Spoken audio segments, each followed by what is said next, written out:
যার জন্যে তোমাদের সকলকে আজ রাজসভায় হাজির হতে বলেছি।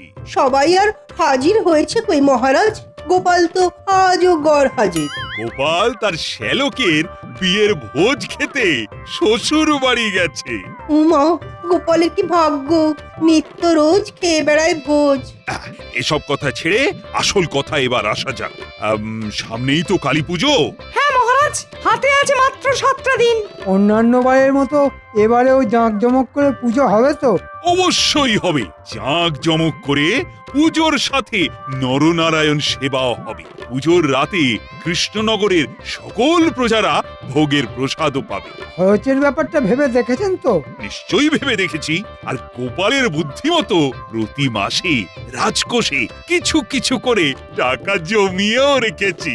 ভারী আশ্চর্যের ব্যাপার তো, আপনি রাজকোষে টাকা জমালেন আর মন্ত্রী হয়ে আমি সেটা জানতে পারলাম না। তুমি জানলে তো দুদিনেই ওই টাকা ফুরুত করে দিতে। হ্যাঁ, মন্ত্রী মশাইয়ের যা হাত টান। খবরদার সভাকবি, মুখ সামলে কথা বলবে বলে দিচ্ছি। এ বাবা, রেগে যাচ্ছেন কেন? আমি তো এমনি এমনি বললাম, দুষ্টু।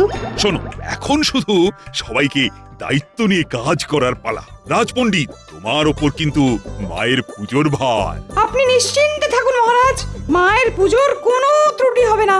সেনাপতি, আজ্ঞা করুন মহারাজ। তুমি সামলাবে নরনারায়ণ সেবার দিকটা, আর পুজোর রাতের ভোগের প্রসাদ বিতরণের দায়িত্বে থাকবে গোপাল আর বিজ্ঞানী।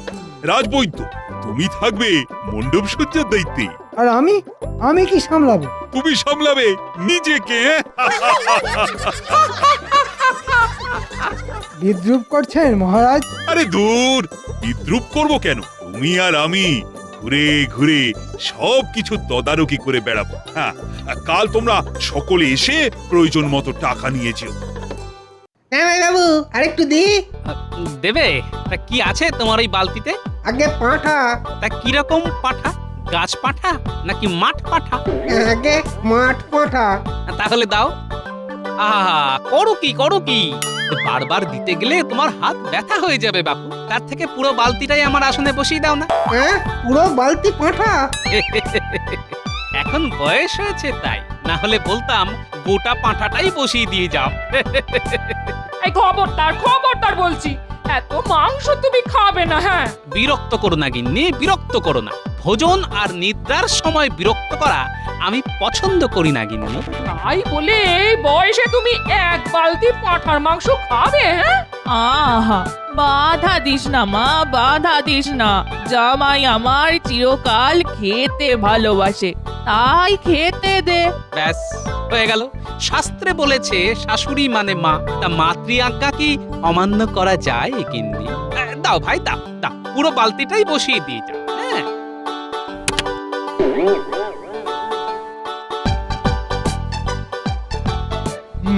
খাও জামাইবাবু, খাও, পেট ভরে খাও। তোমার একমাত্র শ্যালকের বিয়ে বলে কথা। খাও। তবে শুধু সামনে কালী পুজো বলে আজকেই চলে যেতে হবে, না হলে আরো কটা দিন থেকে দেখিয়ে দিয়ে যেতাম ভোজ খাওয়া কাকে বলে। আজকেই চলে যেতে হবে? সে আবার কি? হ্যাঁ রে ভাই, হ্যাঁ, আজকেই চলে যেতে হবে। রাজবাড়ির পুজো বলে কথা, মহারাজ ওর ওপর কত দায়িত্ব দিয়েছেন। কালী পুজোতে তোকেও কিন্তু আসতে হবে আমাদের বাড়িতে। আমাদের কৃষ্ণনগরে কত ধুমধাম করে পুজো হয়, নরনারায়ণ সেবা হয়। আসিস কিন্তু। লোকমুখে শুনেছি বটে। নতুন বউকে নিয়ে এবারে কিন্তু তোকেও আসতে হবে। হ্যাঁ, একেবারে ভাই ফোঁটা সেরে ফিরবি খন। হ্যাঁ, ঠিক আছে, সে না হয় দেখা যাবে। ও জামাইবাবু, তুমি এখন খাও তো, খাও। হ্যাঁ, খাচ্ছি।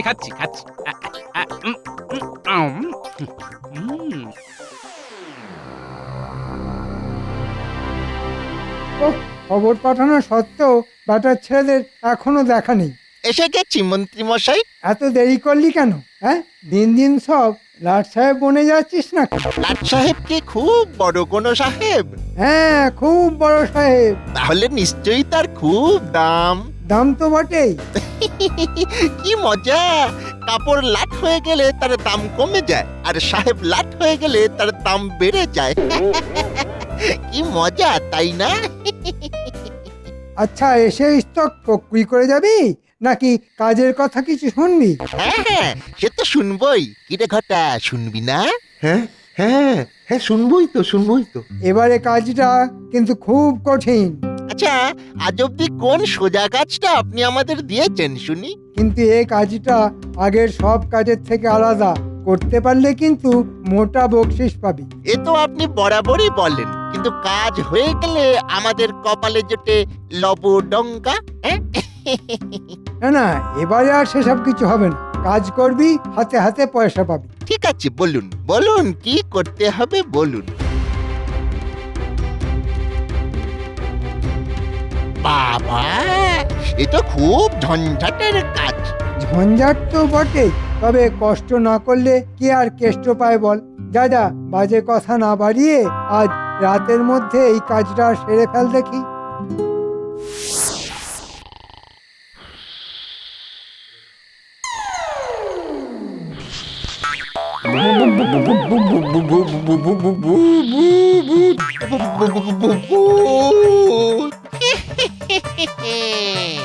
এই দুজনকে আজ খাবো। আরে বটকে, রক্ত শুষে খাবো। ওরে ওরে বাবা রে, ওরে বাবা রে, ওরে বাবা রে।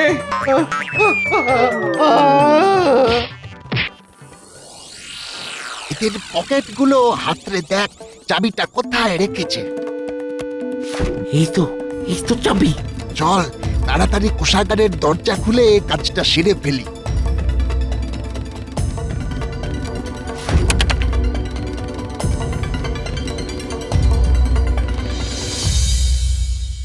ধুর, সব হয়েছে তোমার জন্য।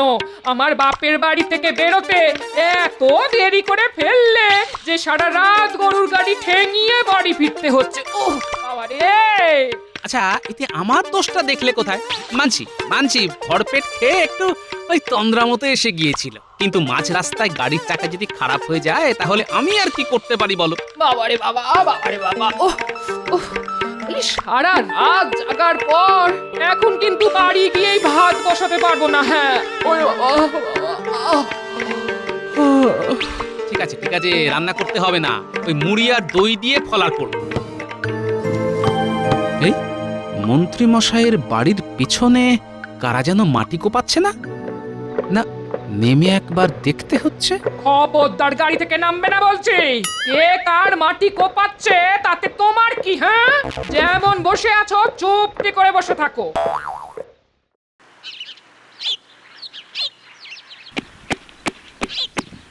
মহারাজ মহারাজ মহারাজ মহারাজ, সর্বনাশ হয়ে গেছে মহারাজ, সর্বনাশ হয়ে গেছে। কি হয়েছে?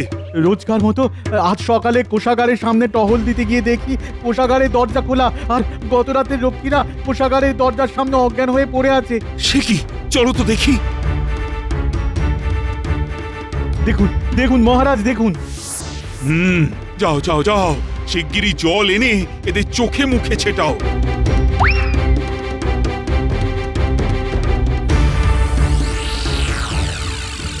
সর্বনাশ! সিন্ধুক খালি, ভেতরে কোনো টাকা পয়সাও নেই। সব টাকা তো আমি কালী পুজোর জন্য রেখে দিয়েছিলাম। কে নিয়ে গেল? হায় হায় হায়, এখন আমি কি করব? আমি কোথায়? ওরে হতভাগা, জ্ঞান হারিয়ে কোষাগারের দরজার সামনে অজ্ঞান হয়ে পড়েছিলি। দেখ দেখ দেখ, তোদের সামনে কে দাঁড়িয়ে আছে দেখ। মহারাজ আপনি এসেছেন? এতদিন রাত জেগে কোষাগার পাহাড়ে দেবার কাজ করে আসছি মহারাজ, কিন্তু কাল রাতের মতো ঘটনা কোনোদিন ঘটেনি। রাত তখন গভীর, হঠাৎ দেখি সামনে দুটো ভূত। তারা বললো আমাদের ঘাড় মোটকে রক্ত চুষে খাবে। না, তারপর আর কিছু মনে নেই মহারাজ। এদিকে তো রাজকোষ থেকেও সব টাকা পয়সা উধাও হয়ে গেছে। এখন যে কি করে কালী পুজো হবে কে জানে। যাও, এক্ষুনি সব পারিষদদের খবর দাও, সকলে যেন রাজসভায় এসে আমার সঙ্গে দেখা করে। ও হ্যাঁ, আরেকবার গোপালের বাড়িও ঘুরে যাও। ও যদি শ্বশুর বাড়ি থেকে এসে থাকে তাহলে ওকেও ডেকে এনো। যথা আজ্ঞা মহারাজ।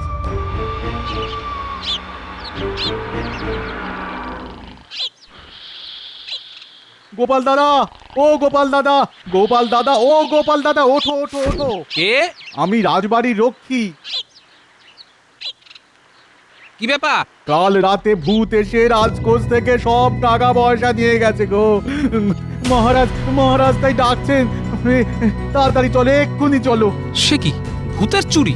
ঠিক আছে ঠিক আছে, আমি আসছি। তাহলে সকলে শুনলে তো কাল রাতের ঘটনা।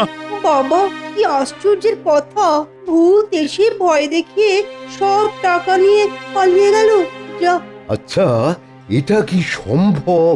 কেন সম্ভব নয়? আমরা তো সকলেই জানি কালী পুজোর আগে এই ধরাধামে ভূতের আগমন হয়। হয়তো সেই রকম কোনো ভূত এসেছিল কাল রাতে। তর্কের খাতিরে যদি মেনেও নেওয়া যায় যে ভূত এসেছিল, ঠিক আছে, কিন্তু তারা টাকা পয়সা চুরি করতে কেন যাবে? হ্যাঁ, ভূতের তো আর টাকা পয়সার দরকার হয় না। আচ্ছা, ভূতে মানুষের ঘাড় মোটকে মেরে দেয় কেন? হয়তো পূর্বজন্মের কোনো আক্রোশ থেকে। একেবারে ঠিক কথা। এখানেও হয়তো মহারাজের সঙ্গে কোনো পুরনো আক্রোশ থেকেই ভূতেরা এই কাজ করেছে। বাজে কথা বলবেন না তো। ভূত বলেই যেখানে কিছু নেই সেখানে আবার আক্রোশ। হ্যাঁ। আমিও গোপালের সঙ্গে সম্পূর্ণ একমত। ভূত বলে কিচ্ছু হয় না, এই সমস্তই হলো অজ্ঞতা আর কুসংস্কারের ফল। হ্যাঁ, আমি কিন্তু প্রমাণ করে দিতে পারি ভূত আছে। হ্যাঁ, সত্যিই আছে। হ্যাঁ, তুমি প্রমাণ করে দিতে পারবে? পারবো মহারাজ। আমি অনেক দিন ভূত নিয়ে চর্চা করেছি, বহুবার আত্মাকে আহ্বান করে মাটিতে নামিয়ে এনেছি। মন্ত্রী মশাই মনে হচ্ছে চুরি থেকে বিষয়টা ইচ্ছে করেই ভূতের দিকে টেনে নিয়ে যাচ্ছে। তা কোন প্রেতাত্মাকে নামিয়ে এনেছিলেন শুনি? বাবা, তিনি যে সে ব্যক্তি নন, তিনি হলেন আমার নিজের জ্যাঠামশাই। জ্যাঠামশাই? তোমার নিজের জ্যাঠামশাই? হ্যাঁ মহারাজ, তিনি আমার নিজের জ্যাঠামশাই। আমার খুব অল্প বয়সে তিনি মারা গেলেও তার চেহারাটা খুব ভালো করে মনে আছে আমার। তাই নাকি? তা কিরকম দেখতে ছিলেন তিনি? কিরকম বাবা? ওই সকলে যেমন হয়, তবে তবে একটু মোটা সোটা ছিলেন। এই আমার মতো মোটা? না না, তোমার মতো নয়, তোমার মতো নয়। তাহলে কার মতো? ওই অনেকটা কার মতো যেন, হ্যাঁ হ্যাঁ হ্যাঁ, ওই ভোলা ময়রার মতো। তাহলে একবার আহ্বান করে আপনার জ্যাঠার আত্মাকে মাটিতে নামিয়ে আনুন। তখন তার কাছ থেকে জেনে নেওয়া যাবে কালকে চুরিটা কে করেছে, মানুষের না ভূতে। খুব ভালো প্রস্তাব। মন্ত্রী মশাইয়ের জ্যাঠামশাই যখন, তখন নিশ্চয়ই ওই ভালো ভূতই হবেন। আর আমি শুনেছি ভালো ভূতেরা এইসব ব্যাপারে ওই জ্যান্ত মানুষকে সাহায্য করে। হ্যাঁ, ঠিক আছে ঠিক আছে, তাহলে কালী পুজোর আগেই আহ্বান করো তোমার জ্যাঠামশায়ের আত্মাকে। তার সাহায্যে নিশ্চয়ই ধরা পড়বে চোর। কিন্তু মহারাজ, বিদেহী আত্মার আগমনের জন্য একটা ভৌতিক পরিবেশ আর একটা মাধ্যম দরকার হয়। আমাদের রাজ্যের দক্ষিণ দিকের জঙ্গলের মধ্যে একটা বড় বাড়ি আছে। আমার মনে হয় ওর থেকে ভৌতিক পরিবেশ আর কোথাও পাবে না। আর মাধ্যম? চিন্তা করবে না, আমি না হয় মাধ্যম হব। এই, আমরা লুকোলাম। নীলপুটি, ধর দেখি আমাদের।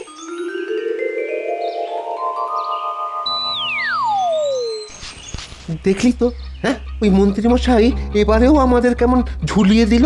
ঠিক বলেছি। তখন তো খুব উঁচু গলা করে বলল কাজ মিটে গেলেই হাতে হাতে পয়সা পেয়ে যাব, কিন্তু এখন বলছে কালী পুজো না মিটলে কিচ্ছু হবে না। বোঝো শনি, এই জন্যই না ওই মন্ত্রী মশাইয়ের কাজ করতে একেবারে ইচ্ছে করে না। ভূত সেজে রাজকোষ থেকে টাকা হাতালাম, রাতের অন্ধকারে মাটি কুপিয়ে সেই টাকা পয়সা মাটিতে পুঁতে রাখলাম। কোদাল চালিয়ে হাত ব্যথা হয়ে গেল, অথচ এই হাতটাই আজ খালি। দূর, ভালো লাগে না। ঠিক আছে, কালী পুজোটা মিটতে দে, তখন আমাদের হাত ভর্তি না করে দিলে হাতে হাঁড়ি ভেঙে দেব। এখন চল। কোথায়? এই একটা কাজের জন্য মন্ত্রী মশাই ডেকে পাঠিয়েছেন। আবার ওই মন্ত্রীর খপ্পরে পড়বি? না না, এবার আর খপ্পরে পড়বো না। আগে নগদ নারায়ণ, পরে কাজ। ও, ওরা তাহলে ভূত সেজে রাজকোষ থেকে টাকা হাতিয়েছে না? গোপাল দাদুকে ব্যাপারটা জানানো দরকার।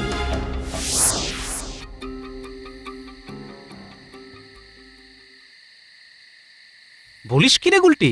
তাহলে মন্ত্রীর কথা মতো বটা ঘটাই এই কাণ্ড ঘটিয়েছে। তাই তো ভাবি ভোর রাতে মন্ত্রীর বাড়ির পেছনে মাটি কোপানো হচ্ছিল কেন? ঠিক আছে, ভূত দিয়েই মন্ত্রীর ভূত ছাড়াতে হবে। তাই করো দাদু। তোদের কিন্তু একটা কাজ করতে হবে, বুঝলি? কি করতে হবে বলো, আমরা ঠিক করতে পারবো। খুব ভালো, তাহলে অন্য দিকগুলো একটু গুছিয়ে নিয়ে তোদের বলবো। এখন তোরা সব বাড়ি যা।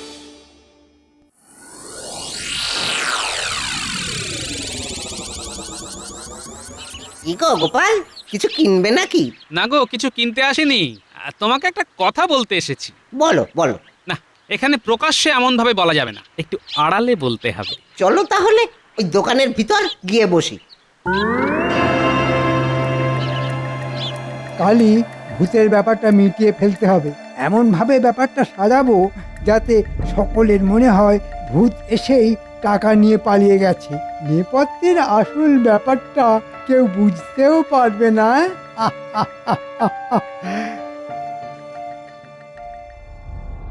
কি বলছো গোপাল? হ্যাঁ, আমি তো ভাবতেই পারছি না গো, এই রাজ্যের মন্ত্রী হয়ে এতটা নীচ কাজ উনি করলেন কিভাবে? তাই তো বলছি, যেমন করেই হোক কালী পুজোর আগেই ওকে হাতে নাতে ধরে চুরি যাওয়া সব টাকা উদ্ধার করতেই হবে, না হলে যে মায়ের পুজো বন্ধ হয়ে যাবে ভাই। ঠিক আছে ঠিক আছে, এই টাকা উদ্ধারের জন্য তুমি আমাকে যা করতে বলবে আমি তাই করব। হ্যাঁ,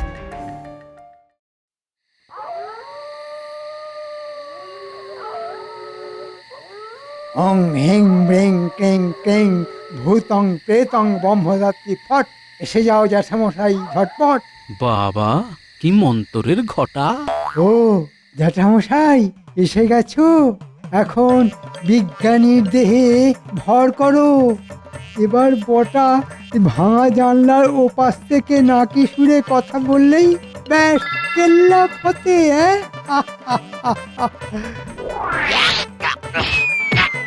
বাবারে বাবারে, ও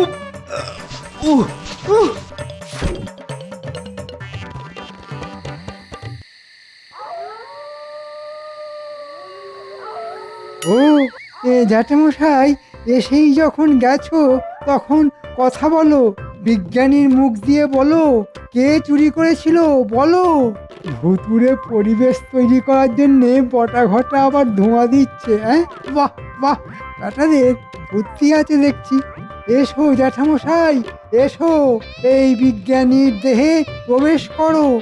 হতচ্ছাড়াদের বাড়াবাড়িটা একবার দেখেছো?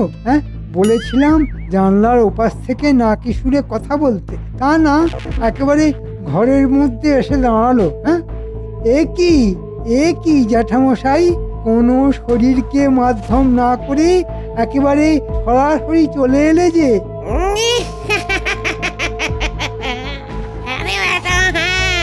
চলে এলাম রে, চলে এলাম। সামনে কালী পুজো, ভূত প্রেতরা এখন তো ওই সরাসরি লোকালয়ে চলে আসে। তাই আমার আর কোনো মাধ্যমের প্রয়োজন নেই। এ তো বড্ড বাড়াবাড়ি করছে, শেষে আবার ফেঁসে না যায়। তা এসেই যখন গেছো তখন বলো রাজকোষ থেকে কে টাকা চুরি করেছে? ভূতেই টাকা চুরি করেছে তো? হ্যাঁ, ভূতেই টাকা চুরি করেছে, তবে তারা ওই আসল ভূত নয়। চুরি করেছে ওই ভূত সেজে আসা দুটো বদমাস। মানে? হ্যাঁ রে হ্যাঁ, তারা তোরই লোক রে শয়তান, বটা আর ঘন্টা। এই এই এসব এসব কি বলছিস বটা? তোকে কি আমি এই সব কথা বলতে বলেছিলাম? এই যে মুখ ফসকে এসব কি বলে ফেললাম? কে বটা? এ তো আমাদের ভোলা ময়রা। ভোলা ময়রা? এবার চিনতে পারছেন? এসব হচ্ছেটা কি? মন্ত্রী মশাই, আমাদের পাতা জালে আপনি যে ধরা পড়ে গেছেন। মিথ্যে কথা, মিথ্যে কথা। এসব আমাকে ফাঁসাবার জন্য করা হচ্ছে। বল বটা বল, সত্যি কথা বল। সত্যি কথা বললে শাস্তি কিন্তু কম হবে। আমাদের কোনো দোষ নেই, যত নষ্টের গোড়াই মন্ত্রী, ওর কথাতেই ভূত সেজে আমরা কোষাগার থেকে ওই টাকা চুরি করেছিলাম। আমাদের কোনো দোষ নেই। আমার বারোটাতে বেজে গেল। এবার ভালো ছেলের মতন বলে ফেলুন তো টাকাগুলো কোথায় রেখেছেন। এবার এবার পাগল সেজে যাই, না হলে যার নিস্তার নেই। হ্যাঁ, জানি না, আমি জানি না, টাকা ফাঁকা আমি কিছু জানি না, কিছু না।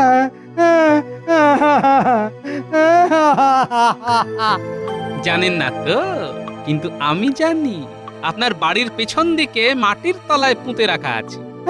মহারাজ, আমার মনে হয় মাটি খুঁড়লেই সব টাকা পাওয়া যাবে, আর সেই টাকা দিয়ে খুব জাঁক করে মা কালীর পুজো হবে। গোপাল, তোমার জন্যই এবারও ধুমধাম করে মায়ের পুজো হবে। সকলে পেট পুড়ে মায়ের প্রসাদ খাবে। আমাদের কিন্তু পেট পুড়ে মন্ডা খাওয়াতে হবে মহারাজ। আরে তোরা আবার কোথা থেকে এলি? বারে গোপাল দাদুর কথা মতো ভুতুড়ে পরিবেশ তৈরি করার জন্য আমরাই তো জানলার ওপাশ থেকে ধোঁয়া দিচ্ছিলাম। আমিও যা করেছি সব ওই গোপালের কথায়। হ্যাঁ, গোপালই আমাকে ওই আড়াল থেকে বটা ঘটার উপর নজর রাখতে বলেছিল। সত্যি গোপাল, তোমার